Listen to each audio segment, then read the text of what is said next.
हम लोग पिछले लेक्चर 3 तक नॉर्मलता की परिभाषा तक पढ़ चुके हैं, उसका सूत्र क्या है। अब बच्चों नॉर्मलता में सबसे महत्वपूर्ण टॉपिक आती है तुल्यांकी भार। तुल्यांकी भार को कैपिटल ई से प्रदर्शित करते हैं। जब तक तुल्यांकी भार हम लोग निकालना नहीं सीखेंगे तब तक नॉर्मेलिटी को कैलकुलेशन करना नहीं आएगा।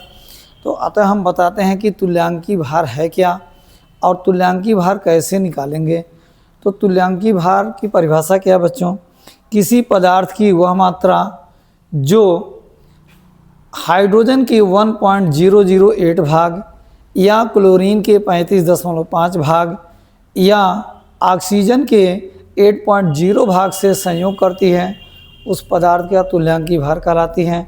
उसकी परिभाषा हम बोर्ड पर लिख देते हैं, आप लोग देख करके लिख देना।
जो तुल्यांकी भार की परिभाषा यह है कि किसी पदार्थ की वह मात्रा जो हाइड्रोजन के 1.008 भाग या क्लोरीन के 35.5 भाग या ऑक्सीजन के 8.0 भाग से संयोग करती है, उसको उसकी तुल्यांकी भार कहलाती है।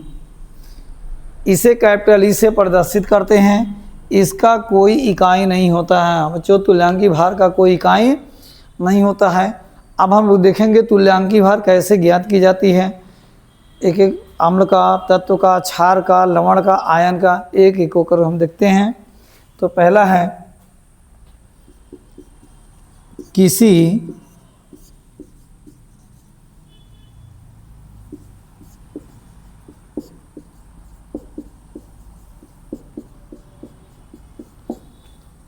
तो अगर किसी तत्व का तुल्यांकी भार निकालना हो तो तत्व का परमाणु भार बटे तत्व की संयोजकता हो जाएगी, यानी उसके परमाणु भार में संयोजकता से भाग दे देंगे तो उसका तुल्यांकी भार निकल जाएगा। जैसे अगर हमें हाइड्रोजन का तुल्यांकी भार निकालना है तो हाइड्रोजन का परमाणु भार 1.008 अपन बैलेंसी इसकी 1 होती है, तो इसका तुल्यांकी भार भी 1.008 हो जाएगा। इसी प्रकार अगर हमें ऑक्सीजन का निकालना है तो ऑक्सीजन का परमाणु भार 16 होता है, संयोजकता 2 होती है, इसका तुल्यांकी भार 8.0 हो जाएगा। इसी प्रकार अगर हमें कैल्शियम का निकालना हो तो कैल्शियम का तुल्यांक परमाणु भार 40 होता है, संयोजकता 2, तुल्यांकी भार 20 हो जाएगी। तो किसी भी तत्व का अगर हमें तुल्यांकी भार निकालना है तो उसके परमाणु भार में उसके संयोजकता से भाग दे देंगे तो तुल्यांकी भार निकल जाएगा। इसे नोट कर लीजिए।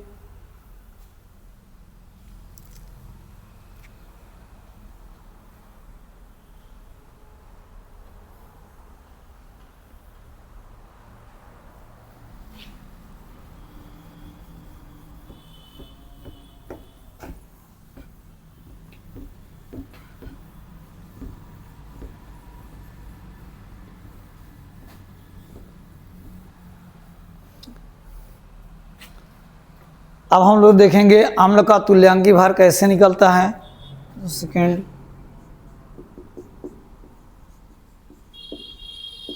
अम्ल का तुल्यांकी भार सिंबल कैपिटल ई होगा बराबर अम्ल का अणुभार,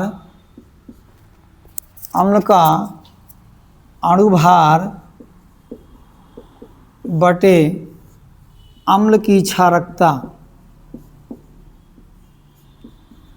क्षारकता, क्षारकता यानी बेसिसिटी। ये बेसिसिटी है क्या?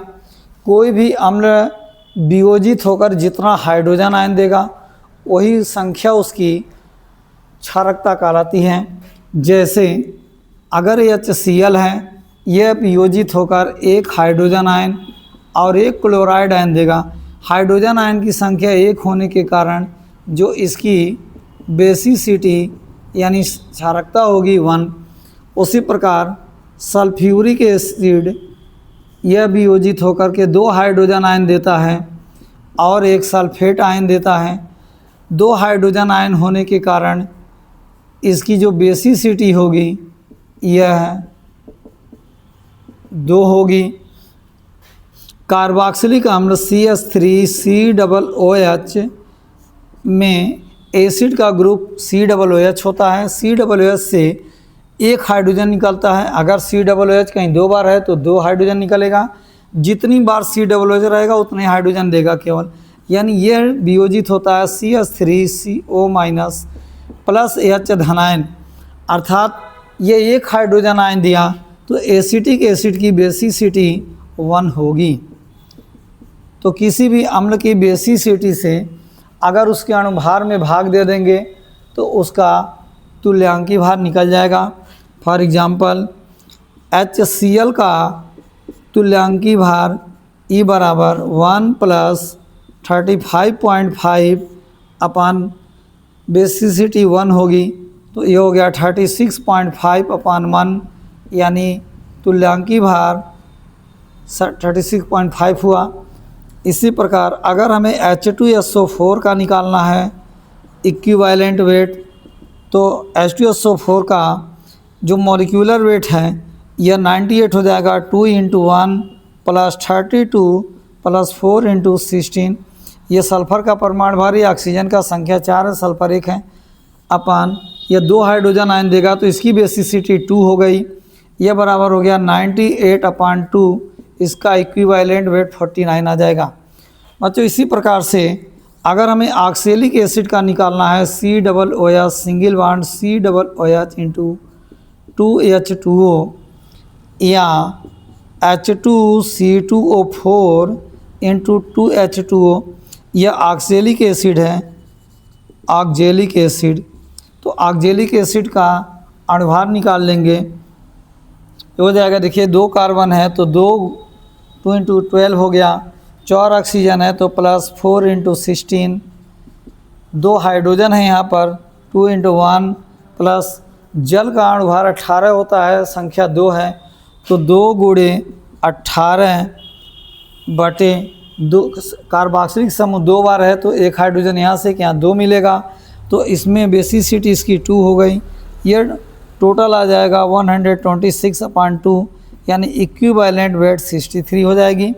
इस प्रकार किसी भी एसिड का तुल्यांकी भार निकाला जा सकता है। इसे नोट कर लीजिए।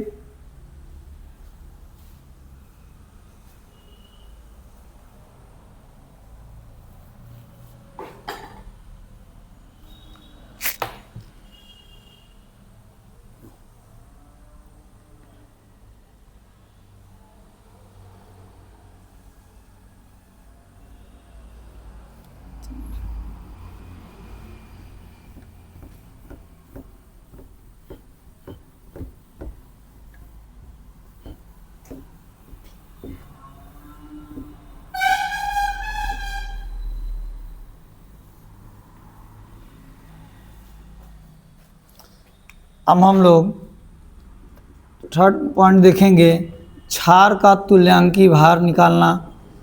क्षार का तुल्यांकी भार, इक्विवेलेंट वेट। तो क्षार का तुल्यांकी भार बराबर होता है क्षार का अणु भार बटे क्षार की अम्लता। क्षार की अम्लता बच्चों, क्षार की अम्लता या एसिडिटी क्या होती है इसको जानना जरूरी है। कोई भी क्षार वियोजित होकर यानी डिसोसिएट होकर के जितना हाइड्रोक्साइड आयन देगा वो उसकी क्षारकता कहलाएगी। जैसे NaOH अगर ये टूटकर एक सोडियम आयन एक हाइड्रोक्साइड आयन दे रहा है, इसका नाम है हाइड्रोक्साइड आयन। हाइड्रोक्साइड आयन, तो एक हाइड्रोक्साइड आयन देने के कारण जो इसकी एसिडिटी होगी ये हो जाएगी 1। इसी प्रकार कोई क्षार 2 हाइड्रोक्साइड आयन अगर देता है टूटकर, जैसे calcium ion plus 2 hydroxide ion, तो इसकी बेसिस इसकी एसिडिटी हो जाएगी 2। इसकी एसिडिटी कितनी हो जाएगी 2। अब क्षार का तुल्यांकी भार निकालने के लिए देखिए एग्जाम्पल। पहला, NaOH का तुल्यांकी भार बराबर सोडियम का परमाणु भार 23 का, ऑक्सीजन का 16, हाइड्रोजन का 1, OH 1 है तो ये हो जाएगा 40/1, तो तुल्यांकी भार आ गया 40। इसी प्रकार अगर हमें कैल्शियम हाइड्रोक्साइड का निकालना है तुल्यांकी भार, CH का होल ट्वाइस का तुल्यांकी भार E बराबर कैल्शियम का परमाणु भार 40 और OH का 17 2 बार है तो 2 × 17 बटे 2 हाइड्रोक्साइड है इसलिए 2, तो ये हो गया 74/2, यानी इसका तुल्यांकी भार 37 हो गया। इसे नोट कर लीजिए।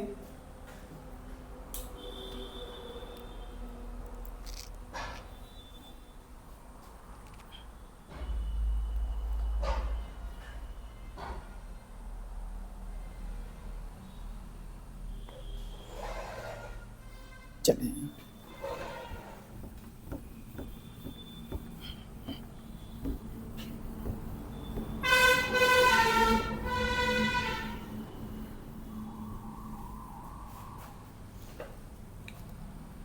अब चौथा हम लोग देखेंगे लवण का तुल्यांकी भार, सॉल्ट का। लवण यानी सॉल्ट का तुल्यांकी भार यानी E।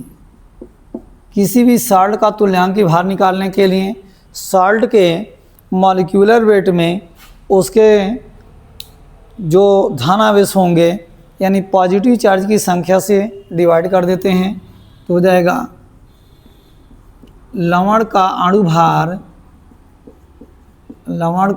भार बटे धनावेशों की संख्या।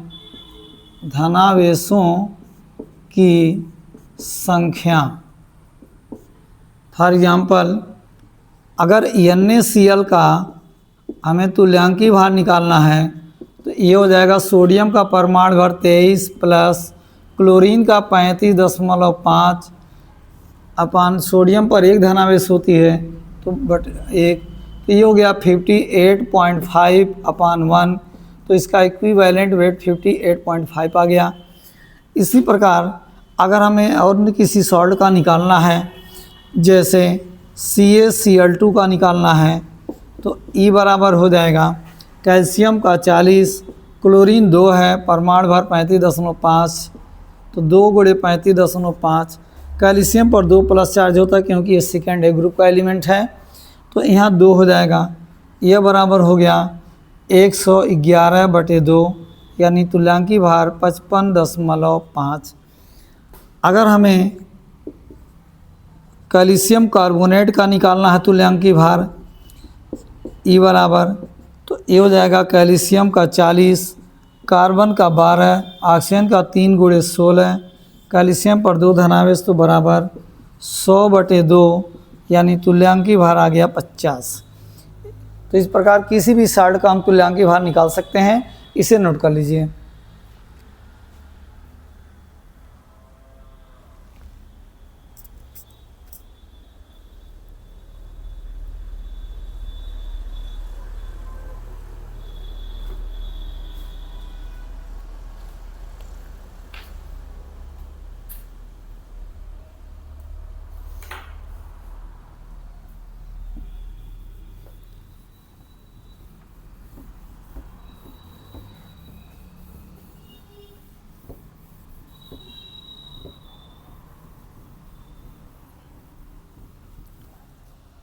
अब तुल्यांकी भार में लास्ट हम लोग देखेंगे पांचवा, आयन का तुल्यांकी भार। आयन का तुल्यांकी भार यानी इक्विवेलेंट वेट कैसे निकालेंगे, तो हो जाएगा मॉलिक्यूलर वेट ऑफ आयन, यानी आयन का अणु भार बटे आवेशों की संख्या, चाहे धन आवेश हो या ऋण आवेश हो, उसकी संख्या से इसमें भाग दे देंगे। फॉर एग्जांपल, अगर हमें कार्बोनेट का तुल्यांकी भार निकालना है तो E बराबर कार्बन का 12, ऑक्सीजन 3 है, 3 × 16 बटे 2, ऋण आवेश है 2, यह टोटल हो गया, जोड़ेंगे 60 बटे 2, यानी तुल्यांकी भार 30 हो जाएगा। इसी प्रकार अगर हमें सल्फेट रेडिकल का निकालना है, E बराबर यानी सल्फेट आयन का तुल्यांकी भार क्या होगा, तो सल्फर का 32, ऑक्सीजन 4 × 16 बटे 2 माइनस चार्ज है, तो ये हो गया 2, बराबर हो गया 96/2, इसका तुल्यांकी भार हो जाएगा 48।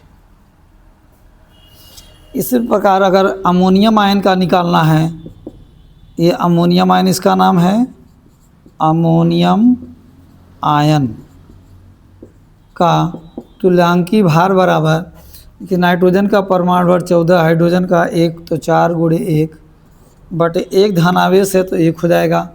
अभी हो गया 18 बटे 1, तो तुल्यांकी भार हो जाएगा 18।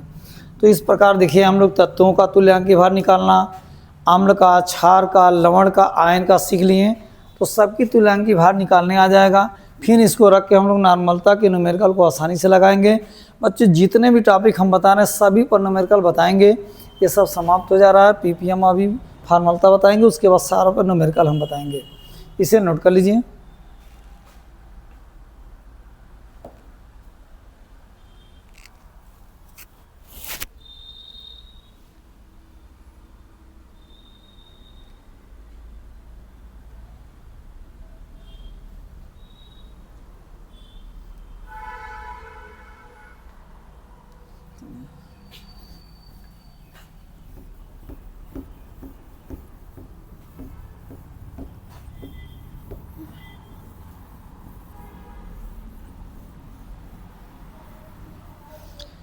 अब हम लोग देखेंगे सांद्रता व्यक्त करने की जो अगली इकाई है वो है पीपीएम। पीपीएम पार्ट्स पर मिलियन। बच्चों पार्ट्स पर मिलियन है क्या? जब विलेय की सांद्रता बहुत कम हो, यानी थोड़ी सी मात्रा में विलेय उपस्थित हो, तो उस सांद्रता को हम पीपीएम में व्यक्त करते हैं। जैसे जल प्रदूषण में जो पॉल्यूटेंट हैं उसकी सांद्रता बहुत कम होती है। पॉल्यूटेंट की सांद्रता बहुत कम होती है, तो जल के प्रदूषण को पीपीएम में व्यक्त करते हैं। इसी प्रकार वायु प्रदूषण में पॉल्यूटेंट की मात्रा भी बहुत कम होती है, तो उसकी सांद्रता को हम पीपीएम में व्यक्त करेंगे। जल की कठोरता, जो जल की कठोरता हार्डनेस ऑफ वाटर, इसमें सॉल्ट बहुत कम मात्रा में होते हैं। जल की कठोरता, इसको भी हम पीपीएम में व्यक्त करते हैं। अब पीपीएम है क्या? देखें 10⁶ या 10⁶ ml बिलियन में उपस्थित विलेय के ग्रामों की संख्या ग्रामों की संख्या